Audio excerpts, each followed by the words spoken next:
but if it was already in the possession of another man, it was hard to blame them for treating her as unfaithful. Yes, unfortunately that is the case. That is why this is such a big issue and why she is under lock and key now. The man in question is the son of a servant. He has met the consort several times throughout her life. He denies any involvement, but the letter was found at his house. The man could protest his innocence as much as he wanted. Finding evidence like that at his own estate was very damaging. Apparently, the former chief lady-in-waiting had claimed there was something between this man and the consort. She had returned from the nunnery to the rear palace and was most insistent that the man be investigated. She had consort Lishu all tied up with a pretty bow. But that does not make any sense. How did she even send the letter? I thought the censors checked everything, even letters home, Maomao said. That is why on one occasion someone had tried to use chemicals infused in the wooden writing strips as a code. It is also why Empress Jaikayu's letters to her family were so roundabout in communicating the information they contained. The letter was folded very small. It must have been tucked among some items she was sending home so the boy could get it first. It wasn't impossible, but something felt off. Perhaps Maomao felt so muddled and confused because Ardu was telling her all this. She really wanted to hear the story firsthand.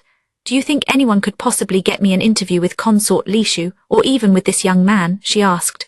At that exact moment someone knocked on the door. A servant hesitantly showed his face. What is it?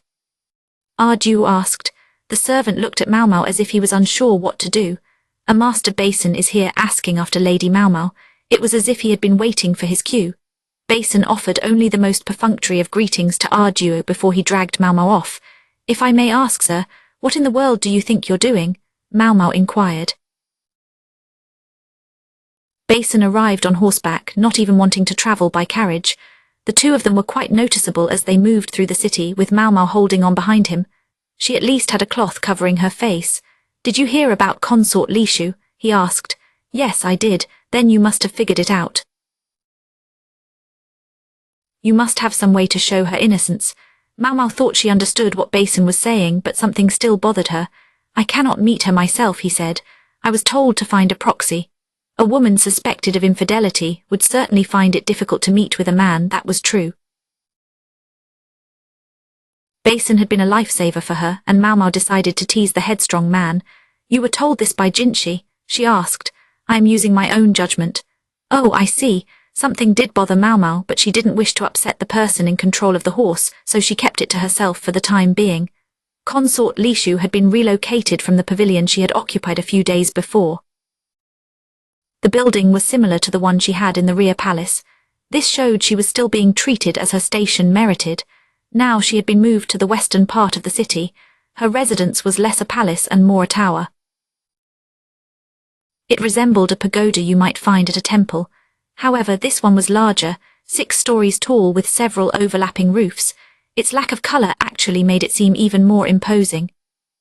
The feeling was strengthened by the circle of enormous trees around the area.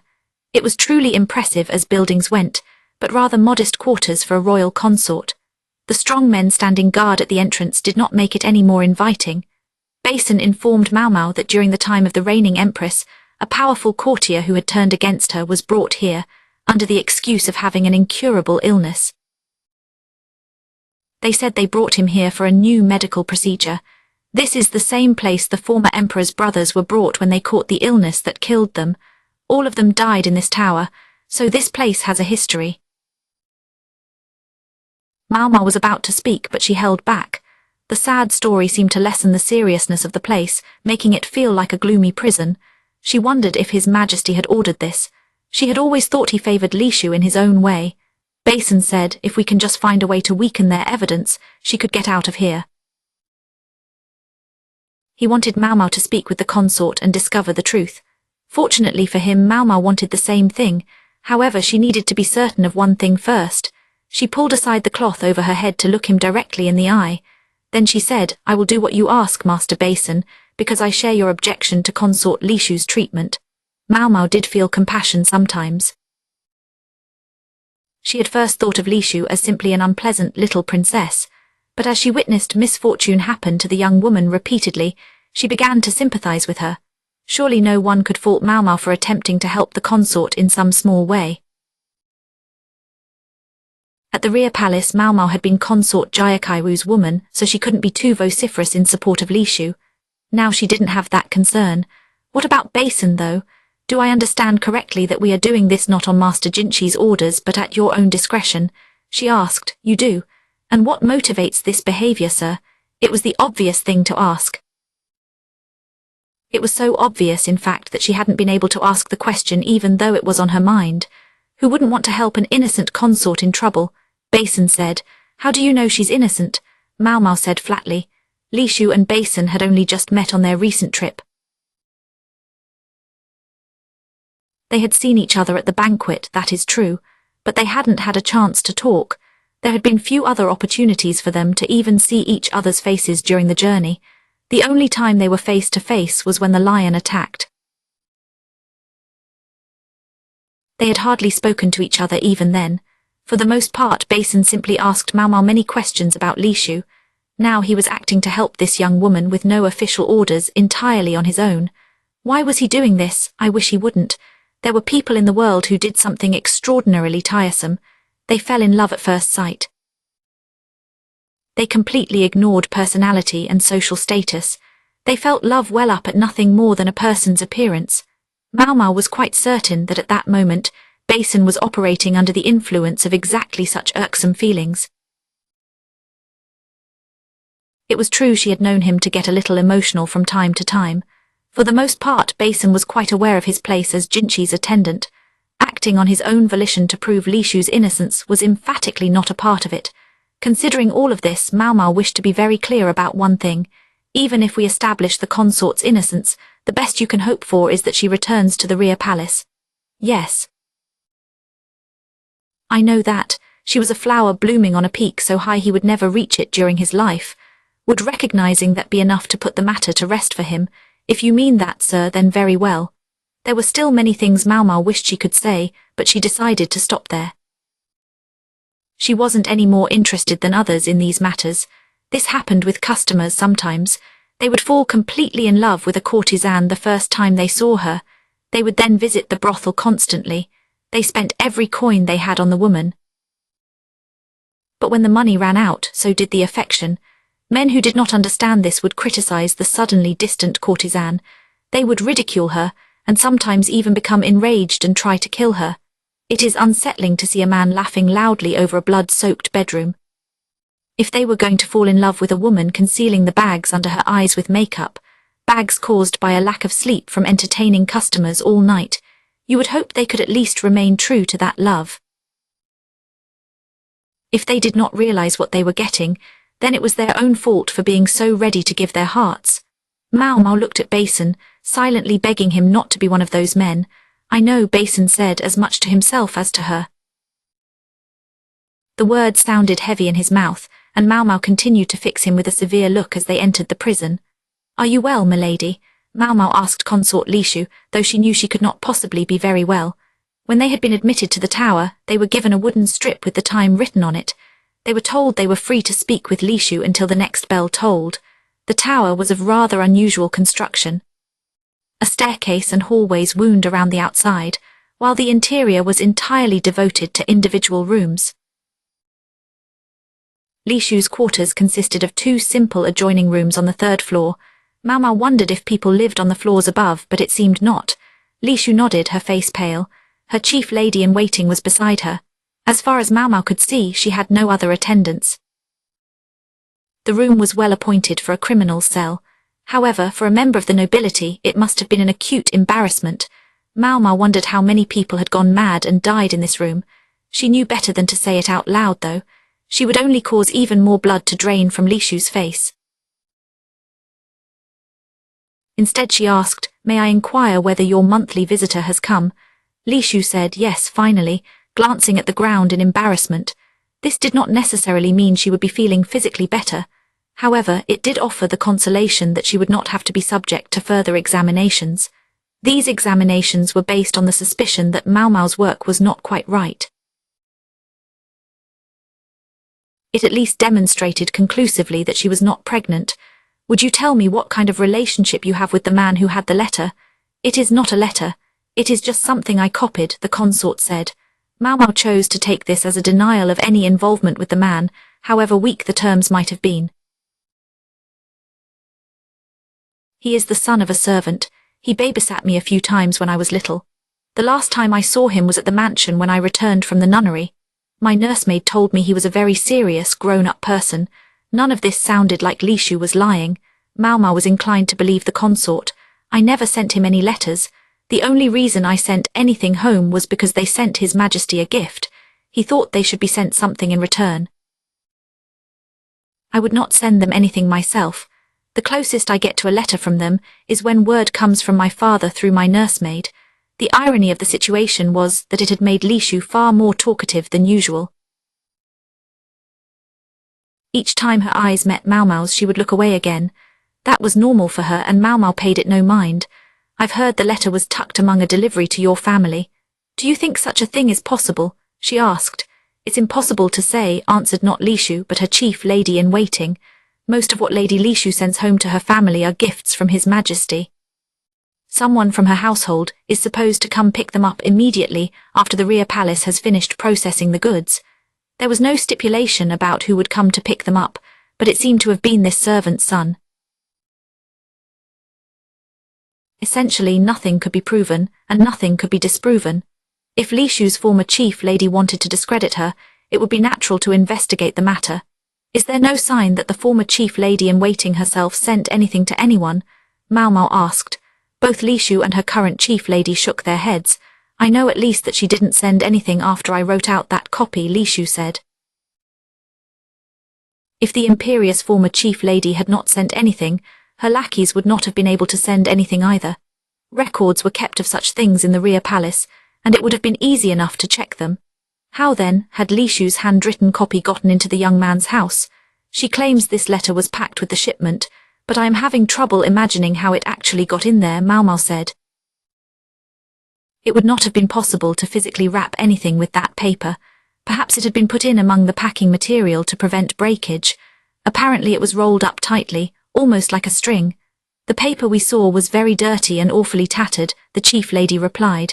Is that right? That would make the whole job easier for the culprit. Even if the wrong person received the letter, they would not know what was inside. They would think it was a piece of string and treat it as such. What if they threw it away? It would be simple enough to retrieve it. Indeed, anyone in Consort Li Shu's household could reasonably be expected to do so. Did anything change after you wrote that text out? The consort and her chief lady looked at each other.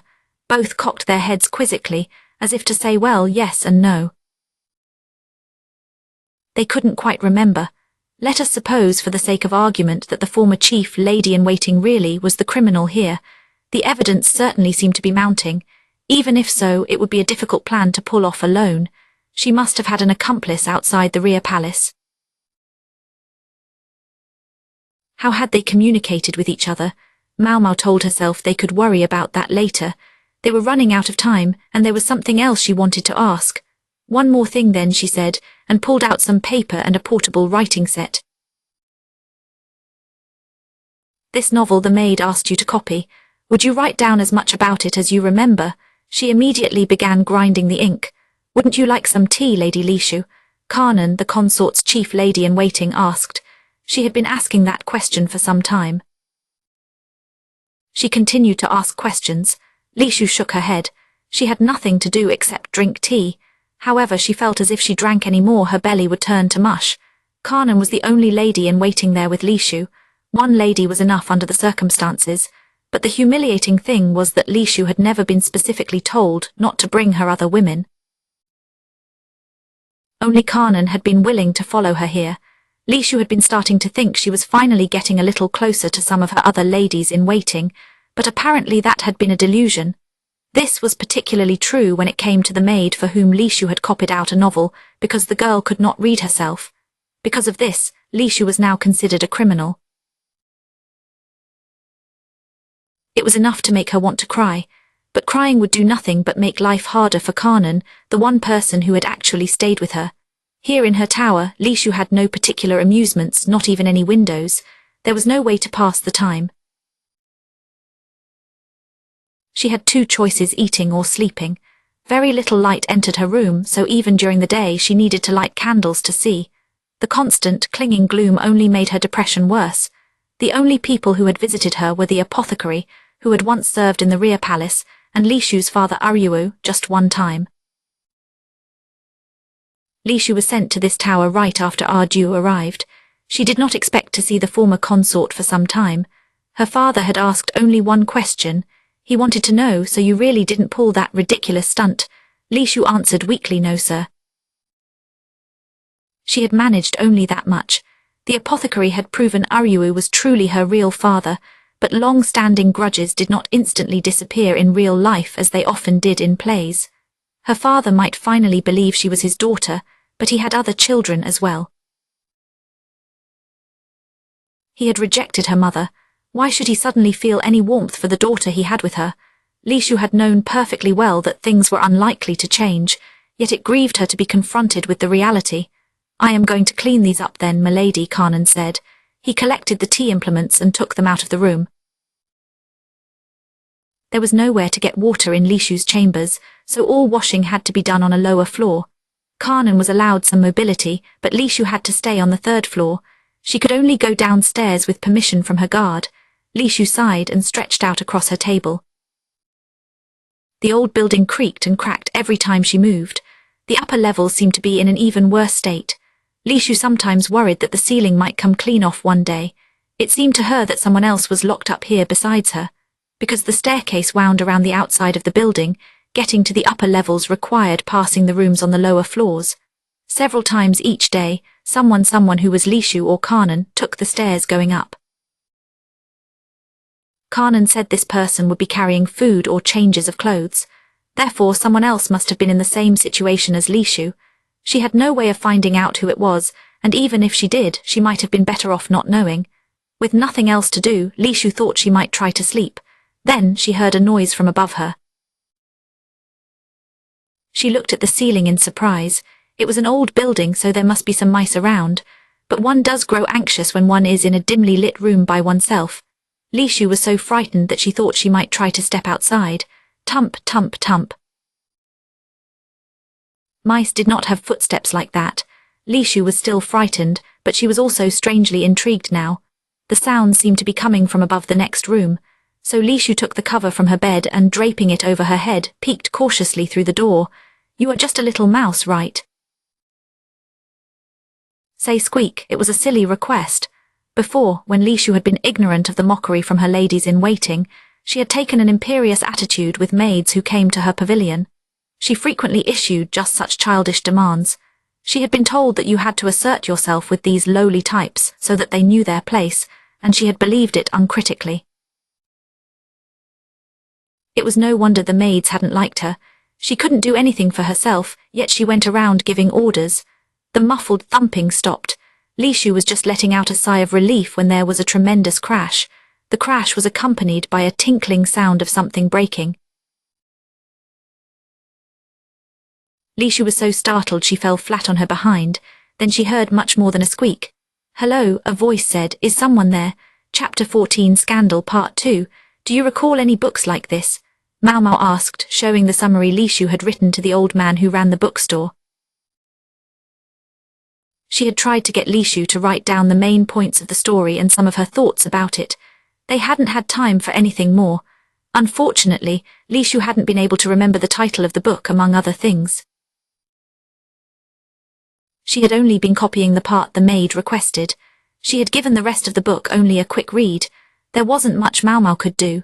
To prove the incriminating letter was actually a manuscript from a book, they would have to find the book it had been copied from. Lishu told them the book she had been given was handwritten, not printed. It had an attractive cover, suggesting it was a product for sale, just one with a small distribution. It looks like your average love story to me, not that I pay much attention to that sort of thing. I have to think you at least flip through whatever you stock. There are so many books these days. And my eyes aren't what they used to be. The bookseller yawned. He was virtually retired now. His son handled the bulk of the business. He obviously wanted Maomao to hurry up and go home so he could take a nap. He wasn't wrong that the story sounded like a standard romance, but it had a political edge to it. the sort of thing that would have gotten the attention of the censors. The story went that a young man and a young woman from rival noble families fell in love at first sight. Then, after a series of events, it ended in tragedy. Maomao pressed a hand to her forehead. This wasn't getting her anywhere. There were 2 other bookstores in the capital. Both were smaller than this one. She might even have to go to booksellers in other cities. Her fretting was interrupted by a man who came in carrying a sizable load on his back. "Hello," he said to Maomao. "Ah, you are back," the old man said. This must be his son. "What are you doing, Dad?" the younger man asked, setting down his load and looking at the elder with doubt. "You are not acting as if customers are simply a nuisance again, are you?" The man knew his father very well. "She was bothering me about whether I recognized this one book. I do not read every single page that comes through here, you know." "Let me see," the shopkeeper's son said, taking Li Shu's summary and squinting at it.